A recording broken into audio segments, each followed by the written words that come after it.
Саламатсыңарбы балдар?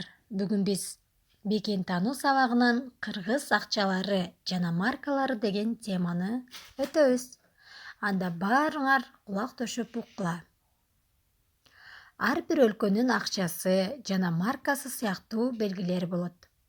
Ал белгилерди символ деп аташат. Ал эми маркаларда элдин белгилүү азаматтары жана жаратылыш байлыктары тартылат. Кыргызстандын башка өлкөлөрдүкү сыяктуу эле акчасы бар. Аны сом деп аташат. Эмне деп атайт экенбиз балдар? Туура айтасыңар. Сом деп атайбыз. Акча кунун валюта деп коет экенбиз. Эмне деп атайт экенбиз? Валюта.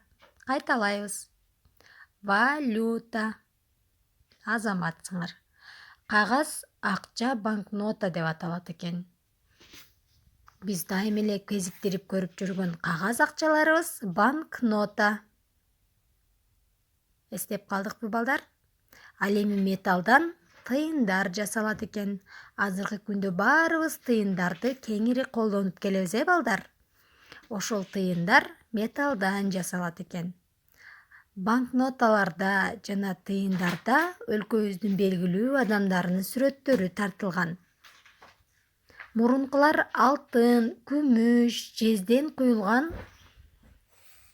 сөлкөбайларды, андан кийин тегерек тыйындарды акча ордуна колдонушкан.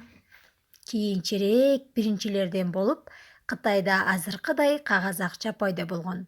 Ошондон улам кагаз акчалар пайдаланылып келинет.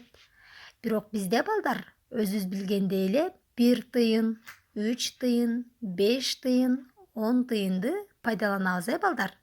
Ошол тыйындарыбыз металлдан, ал эми калган акчаларыбыз кагаздан жасалат экен, балдар? Эстеп калдыкпы? Эми балдар, ушул акчаларда, маркаларда элдин белгилүү азаматтары жана жаратылыш байлыктары тартылат деп айткан элем, жогоруда. Ошол акчаларда, сомдордо тартылган атоолдар жөнүндө баардыгыңар кызыктуу маалыматтарды таап, жана канча сомдо кимдин сүрөтү бар экенин издеп таап, мага кабарлап айтасыңар. Жана дагы силер үчүн атайын табышмак даярдап койгом. Ушул табышмактын жандырмагын таап, бул жерде канча сом катылганын тапкыла. Саламатта калгыла, менин сүйүктүү өнөктөштөрүм.